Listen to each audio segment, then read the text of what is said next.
Now, if we're going to run Kubernetes commands in the SDK, we need to validate that the components are there.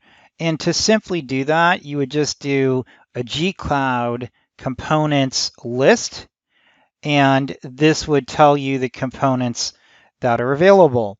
And if we scroll down, you can see that kubectl is not installed. So what we want to do is, again, we want to go simply Gcloud components, update, and we need to, of course, use what is the ID here. Don't use, of course, the name or anything else. So we're going to go ahead and put in kubectl.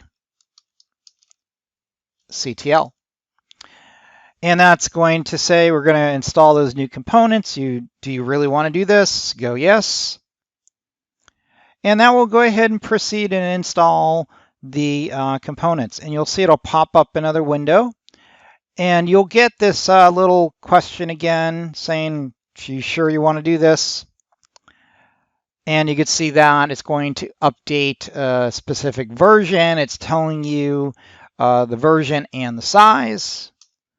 Again, say yes. It's going to go ahead and create the staging area, and then it will complete. We'll come back when it's done.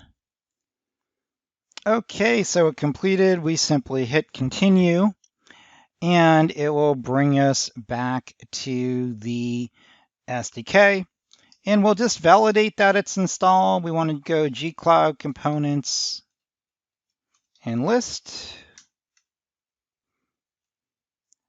And when we go to Kubernetes CTL, kubectl that is, it shows it is installed. Let's go ahead and move on.